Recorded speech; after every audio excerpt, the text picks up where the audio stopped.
ಕಲ್ಯಾಣ ಚಾಲುಕ್ಯರ ಆಳಿದ ನಾಡು, ಚಿನ್ನದ ಊರು, ಐತಿಹಾಸಿಕ ಲಕ್ಕುಂಡಿ ಗ್ರಾಮದಲ್ಲಿ ಬಗದಷ್ಟು ಇತಿಹಾಸ ಹೊರಗೆ ಬರ್ತಾ ಇದೆ. ಕಲ್ಯಾಣ ಚಾಲುಕ್ಯರ ವೈಭವದ ಪ್ರತಿಯೊಂದು ದೃಶ್ಯಗಳು ಕೂಡ ಈಗ ಕಣ್ಮುಂದೆ ಬರುವಂಥ ಪುರಾತನ ವಸ್ತುಗಳು, ಶಿಲೆಗಳು ಕೂಡ ಪತ್ತೆ ಆಗ್ತಾ ಇದ್ದಾವೆ. ಈಗ ಸಾಕಷ್ಟು ಕೌತುಕ ಕೂಡ ಸೃಷ್ಟಿಯಾಗಿದೆ. ಈಗ ಬಾವಿ ಮನೆಗಳಲ್ಲೂ ಕೂಡ ಶಿಲೆಗಳು ಪತ್ತೆ ಆಗೋದ್ರಿಂದ ಸಾಕಷ್ಟು ಕುತೂಹಲ ಕೂಡ ಮೂಡಿಸಿದೆ. ಈಗ ನಾವು ಆ ಒಂದು ಸ್ಥಳದಲ್ಲಿ ಇದ್ದೀವಿ.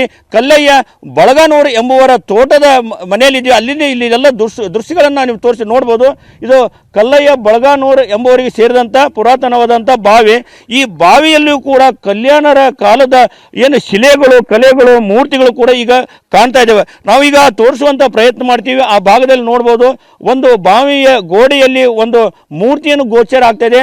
ಆ ಮೂರ್ತಿ ಲಕ್ಷ್ಮಿ ಇಲ್ಲವೇ ಸರಸ್ವತಿ ಮೂರ್ತಿ ಇರಬಹುದು ಅಂತೇಳಿ ಈಗಾಗಲೇ ಹೇಳಲಾಗ್ತಿದೆ. ಇದು ಕಲ್ಯಾಣ ಚಾಲುಕ್ಯರ ಕಾಲದ ಆ ಒಂದು ಮೂರ್ತಿ. ಹೀಗಾಗಿ ಈ ಒಂದು ಲಕ್ಕುಂಡಿ ಗ್ರಾಮದಲ್ಲಿ ಪ್ರತಿನಿತ್ಯವೂ ಕೂಡ ಒಂದು ವಿಶೇಷವಾದಂಥ ಪುರಾತನ ವಸ್ತುಗಳು, ಶಿಲೆಗಳು ಪತ್ತೆ ಆಗ್ತವೆ. ಹೀಗಾಗಿ ಸಾಕಷ್ಟು ಕೌತುಕ ಕುತೂಹಲಕ್ಕೂ ಕೂಡ ಕಾರಣ ಆಗ್ತಿದೆ. ಇಡೀ ರಾಜ್ಯದ ಜನರೇ ಈಗ ಲಕ್ಕುಂಡಿಯತ್ತ ನೋಡುವಂತೆ ಮಾಡಿದೆ. ಯಾಕಂತಂದರೆ ಈಗಾಗಲೇ ಲಕ್ಕುಂಡಿಯಲ್ಲಿ ಚಿನ್ನ ಪತ್ತೆಯಾಗಿದೆ, ಚಿನ್ನದ ನಿಧಿ. ಆ ಒಂದು ಚಿನ್ನದ ನಿಧಿ ಪತ್ತೆ ಆದ ನಂತರ ಸರ್ಕಾರ ಉತ್ಖನನ ಆರಂಭ ಮಾಡಿದೆ. ಆ ಉತ್ಖನನ ಆರಂಭ ಆದ ನಂತರ ಆ ಒಂದು ಕೋಟೆ ವೀರಭದ್ರೇಶ್ವರ ದೇವಸ್ಥಾನ ಆವರಣದಲ್ಲಿ ಪ್ರತಿನಿತ್ಯವೂ ಕೂಡ ಒಂದು ಪುರಾತನವಾದಂಥ ವಸ್ತುಗಳು ಪತ್ತೆ ಆಗೋದರಿಂದ ಸಾಕಷ್ಟು ಕುತೂಹಲ ಹೆಚ್ಚಾಗಿದೆ. ಯಾಕಂತಂದರೆ ಇಲ್ಲಿ ಕೂಡ ಚಿನ್ನ, ಬಂಗಾರ, ವಜ್ರ, ವೈಡೂರ್ಯ ಹವಳ ಮುತ್ತುಗಳಿಗೂ ಕೂಡ ಈಗಾಗಲೇ ಸಿಕ್ಕಿವೆ, ಇನ್ನೂ ಸಿಗ್ತವೆ ಅನ್ನುವ ಕುತೂಹಲ ರಾಜ್ಯದ ಜನರಲ್ಲಿ ಹೆಚ್ಚಾಗಿದೆ. ಈ ಹಿನ್ನೆಲೆಯಲ್ಲಿ ಈ ಒಂದು ಲಕ್ಕುಂಡಿ ಗ್ರಾಮದಲ್ಲಿ ಪ್ರತಿನಿತ್ಯವೂ ಕೂಡ ಒಂದು ವಿಶೇಷವಾದಂಥ ಪುರಾತನದ ವಸ್ತುಗಳು ಕೂಡ ಪತ್ತೆ ಆಗ್ತವೆ. ಇವು ನೋಡ್ಬೋದು, ಈ ಒಂದು ಗೋಡೆಯಲ್ಲಿ ದ್ವಾರಪಾಲಕರ ಅನ್ನುವಂಥದ್ದು ಒಂದು ಶಿಲೆಯನ್ನು ನೋಡ್ಬೋದು. ಅದೆಷ್ಟೊಂದು ಸುಂದರವಾಗಿದೆ. ಅಂದಿನ ಕಾಲದ ಹೊಯ್ಸಳರು ಇಲ್ಲವ ಚಾಲುಕ್ಯರ ಕಾಲದ್ದು ಅದೊಂದು ಅಂತ ಹೇಳಲಾಗ್ತದೆ. ಇದೇ ಒಂದು ತೋಟದ ಮನೆಯ ಪಕ್ಕದಲ್ಲಿ ನೋಡ್ಬೋದು, ಈ ಒಂದು ದಾನ ರೂಪದಲ್ಲಿರುವಂಥ ಶಿಲೆ ಅಂತಿದೆ, ದಾನ ನೀಡಿದವರ ಶಿಲೆ. ಆ ಒಂದು ಶಿಲೆಯಲ್ಲಿ ಒಂದು ಲಿಂಗ ಇದೆ. ಅದರ ಕೆಳಭಾಗದಲ್ಲಿ ಬಸವಣ್ಣನ ಮೂರ್ತಿ ಇದೆ. ಜೊತೆಗೆ ಬಸವಣ್ಣನ ಮುಂದೆ ಭಕ್ತನೊಬ್ಬ ಕೈ ಮುಗಿದ ಒಂದು ಚಿತ್ರ ಇದೆ. ಆ ಹಿಂಭಾಗದಲ್ಲಿ ಆಕಳು ಕರು ಈ ಒಂದು ಶಿಲೆ ಕೂಡ ಪತ್ತೆಯಾಗಿದೆ. ಅದರ ಕೆಳಗಡೆ ಒಂದು ನಾಗರ ಹಾವಿನ ಕಲ್ಲು ಕೂಡ ಒಂದು ಪತ್ತೆಯಾಗಿದೆ. ಅದರಲ್ಲೂ ಕೂಡ ಕೋಟೆ ವೀರಭದ್ರ ದೇವಸ್ಥಾನ ಆವರಣದಲ್ಲಿ ನಡೀತಾ ಇದೆ. ಇಲ್ಲಿ ಸಾಕಷ್ಟು ನಾಗರ ಹಾವಿನ ಇರುವಂಥ ಕಲ್ಲುಗಳು ಪತ್ತೆಯಾಗಿವೆ. ಹೀಗಾಗಿ ಇಲ್ಲಿ ಕಲ್ಯಾಣರು ಮತ್ತು ರಾಜ ಮಹಾರಾಜರ ಆಳಿದ ಲಕ್ಕುಂಡಿಯಲ್ಲಿ ಸಾಕಷ್ಟು ಚಿನ್ನ, ವಜ್ರ, ವೈಡೂರ್ಯ ಇದೆ. ಹೀಗಾಗಿ ನಾಗಗಳು ಅಂದರೆ ಹಾವುಗಳು ಕಾಯ್ತಾ ಇರುವಂಥದ್ದು ಆ ಒಂದು ಪುಷ್ಟಿ ನೀಡುವಂತೆ ಇಲ್ಲಿ ಸಾಕಷ್ಟು ನಾಗರ ಹಾವಿನ ಚಿತ್ರ ಇಡುವಂಥ ಕಲ್ಲುಗಳು ಕೂಡ ಪತ್ತೆ ಆಗ್ತಾ ಇವೆ.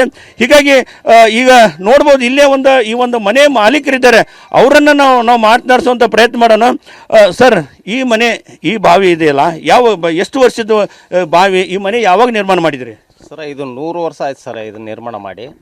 ಇದು ನಮ್ಮ ಪೂರ್ವಜರು ಕಟ್ಟಿರ್ತಕ್ಕಂಥದ್ದು ಸರ್.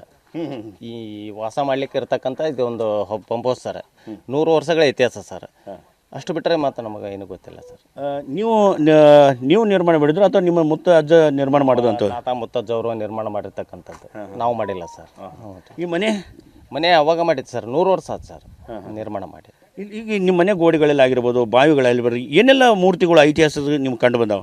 ನಾವೀಗ 30-35 ವರ್ಷ ಆಯ್ತು ನಾವು ನೋಡ್ಕೊಂತ ಬಂದಿದ್ದು ಅಂದರೆ ಶಿವಲಿಂಗ ಮೂರ್ತಿ, ಅನಂತರ ಒಂದು ಗಣೇಶ ಮೂರ್ತಿ, ಇಷ್ಟನ್ನು ಬಿಟ್ಟರೆ ಮತ್ತೇನು ನೋಡಿಲ್ಲ ಸರ್. ಮತ್ತು ಈ ಮನೆ ಗೋಡೆಯಲ್ಲಿ ಸಾಕಷ್ಟು ಮೂರ್ತಿಗಳು ಕೂಡ ಕಾಣ್ತಾ ಇದ್ದಾವೆ. ಇನ್ನೂ ಒಳಗಡೆ ಸಾಕಷ್ಟು ಹುದುಗಿರ್ಬೋದಾ ಅಂತ ಗೋಡೆಯಲ್ಲಿ? ಒಳಗಡೆ ಮಾತ್ರ ಏನಿಲ್ಲ ಸರ್.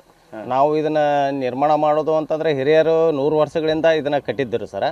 ಅದು ಒಂದು ಸ್ವಲ್ಪ ಡ್ಯಾಮೇಜ್ ಆಗಿ ಬಿದ್ದಾಗ ಮಾತ್ರ ನಾವು ಅದನ್ನ ಮತ್ತೆ ಮರುಸ್ಥಾಪನೆ ಮಾಡಿದ್ವಲ್ಲ, ಅವಾಗ ಏನು ಕಂಡು ಬಂದಿಲ್ಲ ಸರ್. ಇಲ್ಲಿ ಇರ್ತಕ್ಕಂಥದ್ದು ಅಂದ್ರೆ ಬ್ಯಾಕ್ ಸೈಡ್ ಇದು ಒಂದು ಶಿವಲಿಂಗ ಮೂರ್ತಿ, ಇವೆರಡನ್ನು ಬಿಟ್ಟರೆ ಮತ್ತೇನು ಇಲ್ಲ ಸರ್. ಆ ಬಾವಿಯಲ್ಲೂ ಕೂಡ ಒಂದು ಮೂರ್ತಿ ಕಾಣ್ತಾ ಇದೆ ಸರ್. ಅದು ಬಿಟ್ಟರೆ ಮತ್ತೇನಿಲ್ಲ. ನೀರು ಕಡಿಮೆ ಆದ್ರೆ ಇನ್ನೂ ಕೂಡ ಕೆಳಭಾಗದಲ್ಲಿ ಏನಾದರೂ ಮೂರ್ತಿ ಇಂಥ ಶಿಲೆಗಳು ಕಾಣಬಹುದಾ ಅಂತ ನೀವು ನೋಡಿದ್ದೀರಾ ಅಂತ? ನಾವು ನೋಡಿದ್ವಿ ಸರ್. ತೆಳಗಡೆ ಮಾತ್ರ ಯಾವ ಇಲ್ಲ ಸರ್.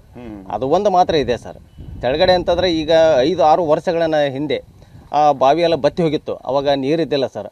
ಅವಾಗೂ ಕೂಡ ನಾವು ನೋಡ್ಕೊಂತ ಬಂದ ಇದ್ದೀವಿ. ಅವಾಗ ಮಾತ್ರ ಮೂರ್ತಿಗಳು ಯಾವೂ ಕಂಡು ಬಂದಿಲ್ಲ. ಇದು ಒಂದು ಮಾತ್ರ ನಿಖರವಾಗಿ ಹೇಳ್ಬೋದು, ಇದು ಒಂದು ಮೂರ್ತಿ ಮಾತ್ರ ಐತಿ ಸರ್. ಈಗ ಈಗಾಗಲೇ ಏನು ಲಕ್ಕುಂಡಿಯಲ್ಲಿ ಉತ್ಖನನ ಆರಂಭ ಆಗಿದೆ.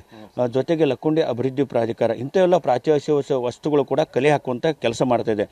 ಇವೆಲ್ಲ ಅಮೂಲ್ಯವಾದಂಥ ಚಾಲುಕ್ಯರ ಕಾಲದಂಥ ನಿಮ್ಮ ಏನು ಮನೆಗಳ ನಿಮ್ಮ ತೋಟದ ಮನೆ ಗೋಡೆಯಲ್ಲಿ ಆಗಿರ್ಬೋದು, ಬಾವಿಯಲ್ಲಿ ಆಗಿರ್ಬೋದು ಕಂಡಂಥದ್ದು ಇವೆಲ್ಲ. ಮತ್ತು ನೀವು ಅವರಿಗೆ ಏನು ನಿಮಗೆ ಈಗಾಗಲೇ ಅವರು ಎಲ್ಲವೂ ಕೂಡ ಸಂಗ್ರಹ ಮಾಡುವಂಥ ಕೆಲಸ ಮಾಡ್ತಾರೆ. ಅವ್ರು ಕೇಳಿದ್ರೆ ಕೊಡ್ತೀರಾ ಅಂತ? ಕೊಡಲಿಕ್ಕೆ ನೋಡಿ ಸರ್, ನಮ್ಮ ಪ್ರಾಚ್ಯವಸ್ತು ಇಲಾಖೆಯವರು ನಮ್ಗೆ ಕೇಳಿದಾಗ ಈಗ ಅವರು ಇಲ್ಲ ನಿಮಗೆ ಪರ್ಯಾಯ ವ್ಯವಸ್ಥೆ ಮಾಡಿಕೊಡ್ತೀವಿ ಅಂತ ಹೇಳಿದ್ದಾರೆ ಸರ್.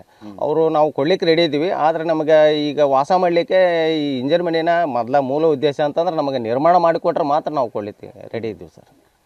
ಅಂದರೆ ನೀವು ಅದೇ ಈಗ ಇದು ನಿರ್ಮಾಣ ಮಾಡಿ ಮತ್ತು ಮಾಡಕ್ಕೆ ಕೊಡಿದ್ರೆ ನೀವೆಲ್ಲ ಮೂರ್ತಿಗಳು ಕೊಡಕ್ಕೆ ರೆಡಿ ಇದ್ದೀರಿ? ರೆಡಿ ಇದ್ದೀವಿ ಸರ್. ಹಾಂ ಹಾಂ, ಹ್ಞೂ ಸರ್, ಕೊಡಕ್ಕೆ ರೆಡಿ ಇದ್ದೀರಿ. ಹ್ಞೂ ಸರ್.